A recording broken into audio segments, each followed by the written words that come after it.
పాత బస్తీ నందు గల గడియారం హాస్పిటల్ నందు ఈరోజు వరదలు తప్పించే మాదిరిగా మురికి నీరు మొత్తం హాస్పిటల్లో రావడం జరిగింది.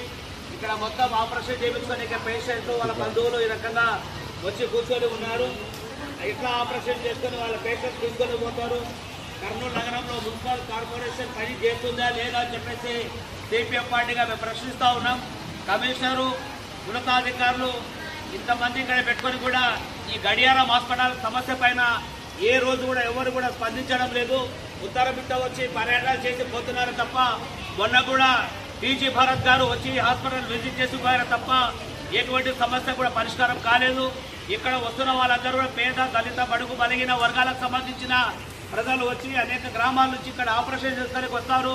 ఇక్కడ వచ్చే ఆపరేషన్ చేసే వాళ్ళకి ఈరోజు ఎటువంటి సౌకర్యం కల్పించకపోగా వర్షాలు వానలు వచ్చినప్పుడు ఈ రకంగా గలీజీలు మొత్తం రూమ్లో వచ్చి పేషెంట్లు నివసించే ప్రాంతాల్లో ఆపరేషన్ చేసిన అక్కడ చోట కూడా ఈ యొక్క మురికి నీరు ఆ రకంగా రావడంతో ఏదైనా పేషెంట్లకు ఇన్ఫెక్షన్ అవుతే ఎవరు బాధ్యత వహిస్తారు, ఎవరు ఆ రకంగా సమాధానం చెప్తారు, ప్రజలకు ఏమైనా జరిగితే ఎవరు బాధ్యత తీసుకోవాలని చెప్పేసి సిపిఎం పార్టీగా మేము ప్రశ్నిస్తూ ఉన్నాం.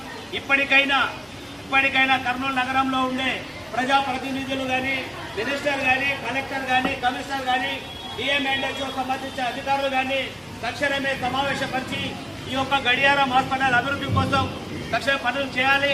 అదేవిధంగా డాక్టర్లు, సిబ్బంది, నర్సులు లేక కూడా ఈ యొక్క హాస్పిటల్ తల్లిదండ్రులైన అనాథగా మారింది. తక్షణమే ఈ సమస్యల పరిష్కారం కోసం నూతనంగా వచ్చిన ప్రభుత్వం చర్యలు తీసుకోవాలని చెప్పి సిపిఎం పార్టీగా మేము డిమాండ్ చేస్తూ ఉన్నాం.